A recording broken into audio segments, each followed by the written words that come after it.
Every day, we're here for you. We get things off the ground, keeping you connected. We're here keeping you safe and secure. We keep things running smoothly and know the importance of giving back. Every day, we're here. ARA. Here for you. Here for good. Welcome to Everyday Greatness, and thanks for joining us. I'm your host, Barnaby Howarth. We're coming to you from Sydney Swans HQ in Moore Park. And today I'll be talking to two incredible human beings. Shaun Christie-David is the founder and CEO of Plate It Forward, a social enterprise venture that delivers food to vulnerable people in Sydney. And the head of Swans HQ, Liz Ponitka. We'll be chatting about how groups like the Sydney Swans and Plate It Forward help Australian communities share the same meal.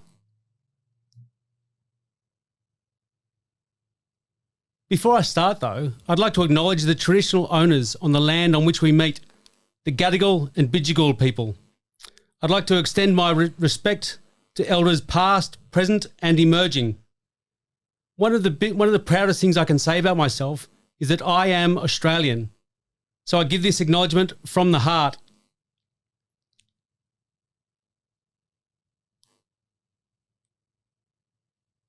And I want to thank our Indigenous brothers and sisters for sharing their land with us. If you've ever been to an all-you-can-eat restaurant, eaten on a cruise ship in the food court, or had breakfast at a hotel buffet anywhere in Australia or anywhere in the world, you've probably shaken your head and thought, what a waste of food, but done nothing else about it. Our guest today, though, Shaun Christie-David, has done plenty about it. Shaun started a social food enterprise that brings Australian communities together through sharing meals. From the outside, Plate It Forward sounds like a really ambitious project, but Shaun's personal story makes it all make sense. Shaun's parents came to Australia from Sri Lanka in the 1980s. And after finishing high school, Shaun got a job in the corporate world and became kind of a big deal in the money-making corporate game, working across various jobs in Australia and the United Kingdom.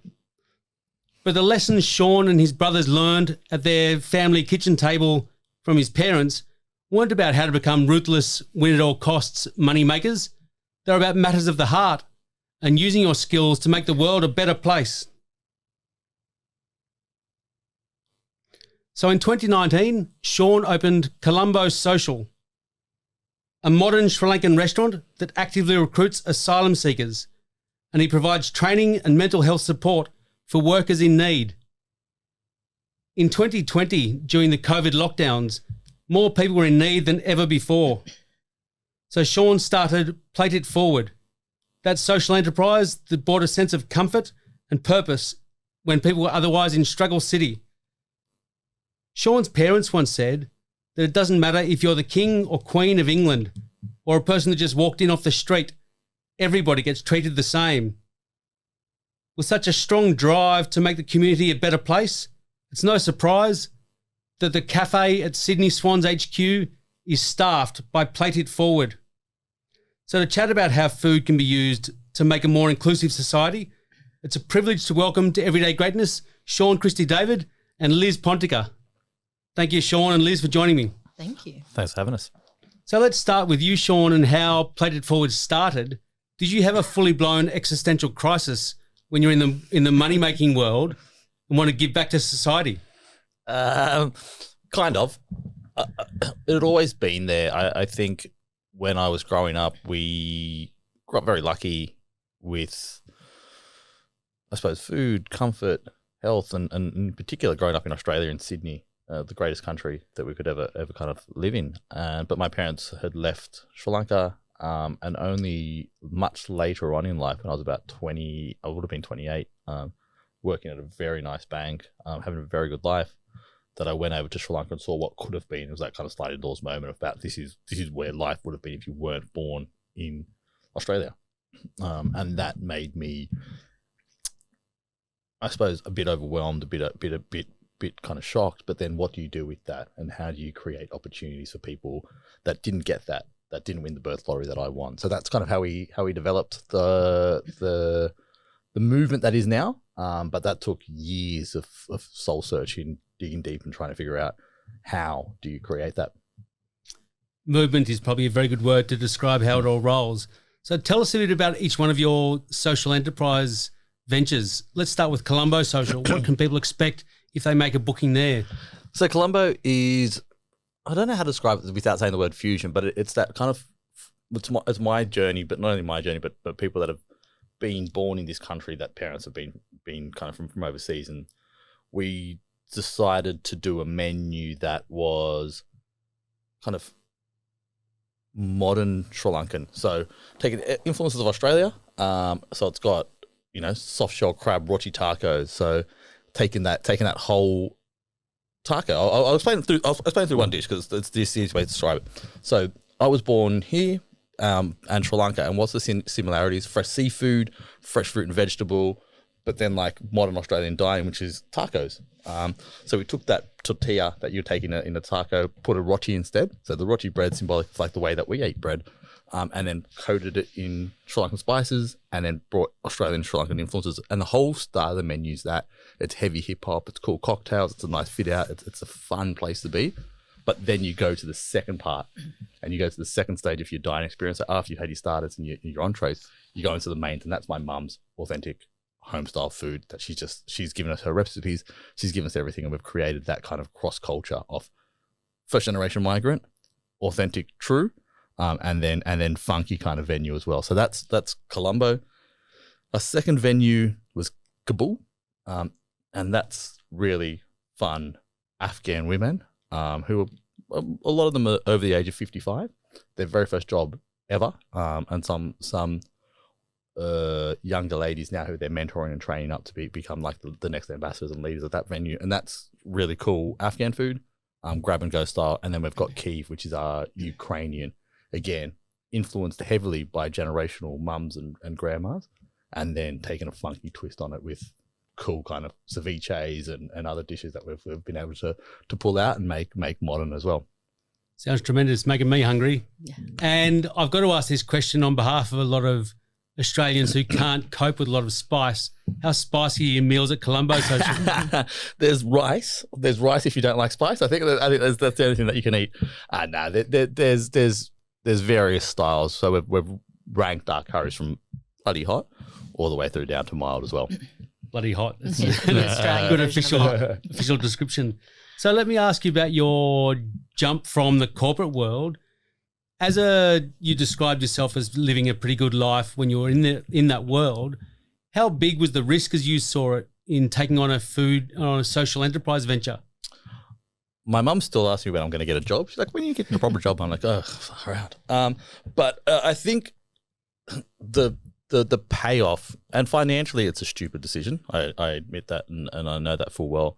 But where the payoff for me has always been was that internal happiness and knowing that the money that was thrown at me in the corporate world would never satisfy the deep desire to do something for people that really deserved it. And I look at things now, and I mean it's still risky. Hospitality in any sense, and we're watching it now. And I was watching an interview with Neil Perry today, and the real impact that things are having on the hospitality sector with the cost of living crisis and not many people going into restaurants. It will always be there. It's a risky business. Return on investment, if you want to call it that, has always been the social side. How many people are we employing? What are their outcomes? What are we doing for the wider community? And how does the work that we do create better long-term outcomes for everybody that's involved in our movement? So that's how we look at it. So do we I don't know. Do we think about everything? Yes, we think about the business side as a business side. However, we still think of that social side. And I think we're a generational movement designed to have role models in our organization to create better pathways for their children, their families, and everybody coming up behind them. So that's what we're looking at. That's very cool to hear. Now, Liz, let me ask you a couple of questions about the Sydney Swans tying in with Plate It Forward. Why did the Swans find it appealing to join with Plate It Forward to staff your cafe here at Sydney Swans HQ? Yeah, well, I think like a lot of companies, we went out to tender and we put 2 social enterprises up against big corporates. We wanted a new caterer for our new home when we moved in 2022, and it was really important to us to make sure that, first of all, the food was there and could meet the nutritional needs of athletes, but also that it did feel like home. We have a lot of people that spend a lot of time here, and it needs to not feel like a corporate lunch every day. It needs to feel like home cooking with good flavours and authentic recipes, which Plate It Forward certainly delivered. And we tasted up against multiple organisations, and Plate It Forward was the clear winner in that front. But it's been so much more than that since we started, and having the social enterprise in the building has brought so much more to us than just food at lunchtime every day. So it's a really broad brief. We eat pretty much 6 days a week at the moment, but we also do corporate catering to raise money for the club. We have match days experiences. We've done exclusive boardroom dinners. It's a pretty broad brief. So there's actually not many people that could actually deliver that, and the team at Plate It Forward have really stepped up to the plate there and have really become part of the Swans family here. And I think it's important. There's a couple of other areas in the building that we support social enterprises, and I think, everyone has a little bit of money to spend in their budget. How much further can you make that go? And that's certainly something that's important to me and the team. Sounds like a perfect match. So, Shaun, you talked about return on investment for Plate It Forward. How does being aligned to the Sydney Swans help you get returns on your investment? That's a great question. I just walked into the kitchen today, and there's 2 people seeking asylum that have never worked in restaurants before. And one has been in that kitchen for, I'd say, 4 weeks, 5 weeks, a newly arrived Ukrainian, and we had him in the restaurants, and he struggled with the English barrier. He struggled to communicate with customers, and I could see him getting really frustrated because he knew what to do, but he just couldn't say it. And when I walked in today, and he's in the kitchen here, and under the guidance of our head chef and some of the other team, but also having interaction with other people outside in a much more relaxed environment than a restaurant, a lot different type of service, just a lot more friendly service than you would when you're going out there. And he's just shining, he's happy. He's said a full sentence to me, which after like 6 months of knowing was the first time we had a full sentence back. And that level of growth, you can't get that, you can't, there's no price on that, to see someone happy after knowing what he's been through, knowing what he went to get here. And the challenges that he's faced from day one in this country, but also the last few months in Ukraine. And they're smiling, they're happy, they feel part of it, they feel connected to people. And he gets to see people watching the food that he was creating. That's cool. It's unreal. So yes, there's that huge level of appreciation that comes from the team and our team. And I think that kind of, it's our secret ingredient in all our places, is that real pride that people have in their job, because it means so much more to them than just turning up to a 9 to 5. We've been so fortunate to see some of the staff that started at the back in the kitchen slowly, just with a different hello every day, make their way to the front and feeling more confident to say hi on the way in every day and feel part of it, and now popping up to the match and getting really behind the team. I don't think we have an Iranian staff member in the team, and I don't think she would have ever thought to follow football or the AFL, but she's now right into it, watching away games and giving us updates on how the players are performing. So it's a huge shift, and it's a joy for us to watch, not knowing everyone's story in detail, which isn't necessary, but seeing that shift is so cool. Yeah, that is very cool to hear. We live in a world where return on investment, or ROI, is very sterile, very black and white. Yeah. If I'm going to put this amount of effort in, I need this amount of money in return. But just happiness and inclusivity is really nice to hear. Absolutely. So, Liz, Sydney Swans HQ was designed to try and foster a more inclusive environment. How has Plate It Forward staffing your cafe helped with that?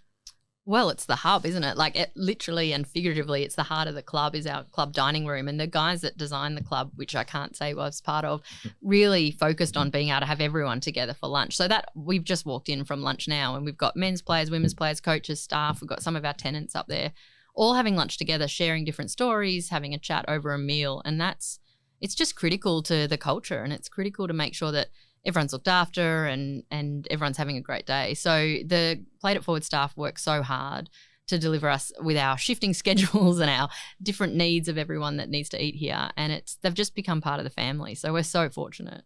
Very cool. Now, Shaun, your parents taught you a lot about how to behave as a human being. What are the lessons they taught you that you've taken into your restaurants and your social food enterprises?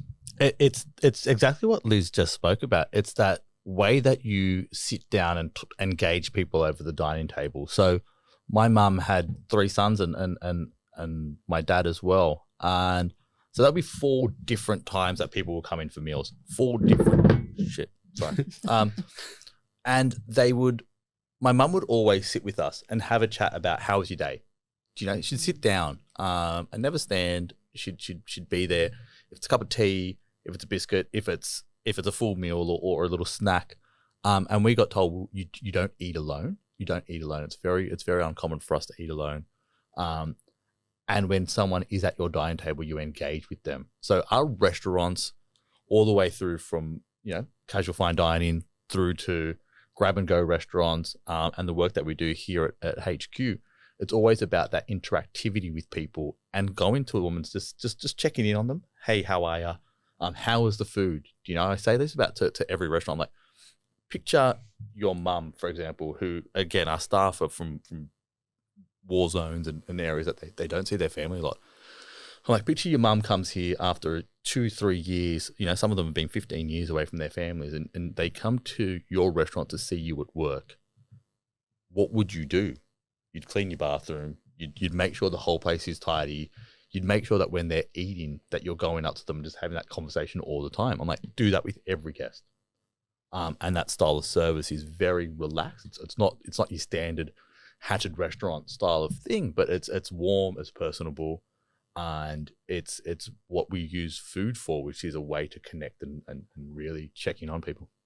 Couldn't agree more. That was a perfect answer. I think it's so important as well that everyone eats the same meal here, and it's the same cooking that the team does in other locations. And sure, there's some volume differences depending on what program you're on, but it's, the CEO right through to the players, right through to the staff, everyone is eating the same meal, and it's so important, I think, such a leveler. Very true. It's really fascinating because John is one of the senior chefs here, and we've had food reviewers, we've had celebrities come into the restaurants, and I remember the first time that we had a VIP table. Like, a VIP table was like, doesn't matter. It does not matter. Every table's a VIP table. Everybody gets the same meal. I don't change what I'm doing because of that table. And that was one of the very first restaurant interactions I had. And I'm like, oh, wow. And that shaped us. Again, it went back to that core belief of what my mum had always said. It doesn't matter who they are. You treat them exactly the same way.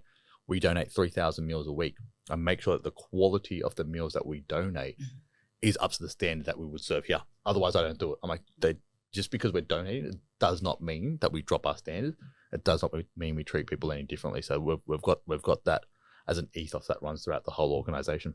It's a bloody good ethos. So let me ask you a bit more about your parents.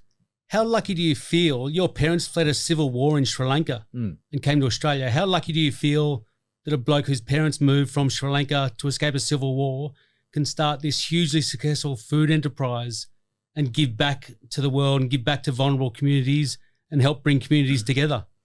I feel humbled, but I think at the end of the day, what I see my responsibility as and what I see myself as is an ambassador for the people that are there.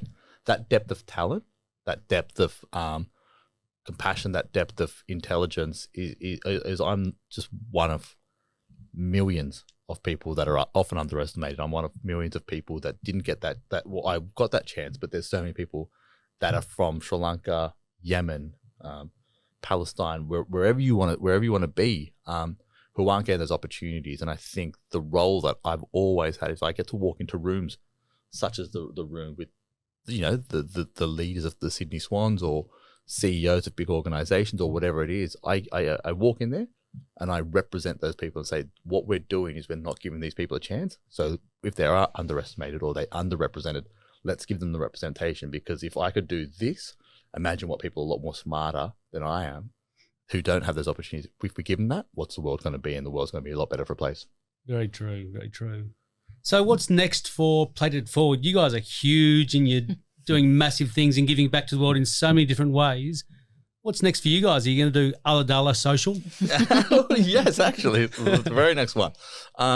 I think so. So we're about to hit 500,000 meals that we've donated in Sydney, and then we'll hit about 600-something thousand across the globe. So I think we'll take a bit of time to celebrate that 500,000. I think we've never celebrated a milestone. Working on a First Nations venue with some incredible Indigenous business partners there. So it'll be a very community-led promotion of native ingredients that haven't been used in Australian modern cooking, while going back to what we do, which is the employment of people. So we're looking at about 8 young Indigenous women to be employed through that restaurant as well. And then I don't know. And then hopefully the movement can continue and just get bigger. Sounds like it is. So let me pull you up on that stat you just gave. 500,000 meals you've donated? Is that We've donated 5. Oh man, I always get. Someone's gonna fact check me one day and say, I'm just I'm not grilling you. No, it's about 570,000 meals, I think, around the world. So there's been about 470,000 meals in Sydney that we've donated, and then we've donated meals in Sri Lanka through the Foundation of Goodness, which is like Murali and Shane Warne's charity that they set up.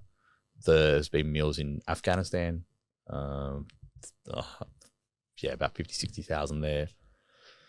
Meals now in Ukraine to an orphanage in Ukraine for young fellas as well. And then, Mexico we did a bit. So I'll get the numbers, but I think we're coming up to the 500,000 meals in Sydney. I know that for certain. So we've been going for 4 years. It pumps out food. Yeah, it's a bit bigger than bigger than I thought. Yeah, look, I wasn't questioning the number. I just think it's amazing. I've got to do this because one day I swear I'm going to hit like something. I'm like, you also said at the start you don't cut back on quality for every meal. Yeah. So these 500,000 meals are going out to vulnerable people. Who exactly are you giving meals to? Yeah, so we've worked with some great organisations, so the Department of Communities and Justice that run the towers out in Redfern. Every week we're there, same time, same place. We actually run like a really nice, and the Swans, that's how we first actually started to engage with the Sydney Swans, when they came out there and just delivered meals and just hung out with the people in Redfern. I think that was our very first interaction. That's how real it is. So we've got that, people recovering from addiction. We've got refugees and asylum seekers. We've got people living with disability that we donate meals to. A lot of young families. So like lots of young Indigenous families. We look at organisations that sometimes don't get funding or often get overlooked because they're not big. So we really focus on grassroots, small organisations doing incredible work because they've got a very nice relationship with the people that need it through trust and long-term kind of family kind of connections or whatever it is. So we donate food to them every week so that they can take it home or share it together over a meal. That's incredible. Now, Liz, I've got to ask you, you are the head of Swans HQ, and Plated Forward are employed to give the food at Swans HQ. So that would mean that you are Shaun's boss. I pity the fool that thinks they're Shaun's boss. How does it feel to... Do you ever get daunted by having such a high-profile employee that's just been on Australian Story a couple of weeks ago? Yeah. Well, he's definitely not our employee, but we've brought him in as one of our own, and he has some rogue but great ideas, so we've appreciated all of that. But I think seriously we're just so happy to be able to have the team here and also contribute to their future greatness as well and support them and provide that regular revenue to be able to let them go out and do all the great in the world that we would love to do. Well, it's an incredible story. You guys talked about being humbled by things you have seen. I'm humbled by having you guys in on Everyday Greatness today. So thank you, Shaun. Thank you, Liz, for joining us. No worries. Thanks. Thanks. And thanks to the Swans for supporting us. It's created a huge internal joy for us, and everyone that comes in here who gets trained up loves it. They stay with so much pride, but also the work that we've been able to do in the community, that the ripple effects that happen from this place to go out there to people that we would never know, even I don't know them, who enjoy the fruits of the labour. And the Swans have been so generous and kind in everything they've done. So thank you, and thanks for having us, Marty. No problem. Thank you for coming on. Thank you all for joining us, and thank you to the Sydney Swans for hosting us so graciously at Swans HQ. I also want to thank the ARA Group for being our major sponsor for the 7th year in a row. I'd like to thank Look Studio Australia for your technical expertise, Fassa Digital for your digital marketing services, and thank you all for joining us. I hope you can join us next week on Everyday Greatness, where I'll be speaking to Diane Williams-Harrapin, OAM, the daughter of Kenny and Yvonne Williams. We'll sit down with Anita Murphy, the manager of custom operations at the Sydney Swans, who also happens to be a good mate of the Williams family, about how good things happen to good people. We hope you can join us for that one, but if you'd like to find out more about this show, go to the Everyday Greatness page at www.barnabyhowarth.com.au or find us on social media on Facebook, LinkedIn, YouTube or Instagram. Or you can also find us on Swans TV. But thank you again for joining us today.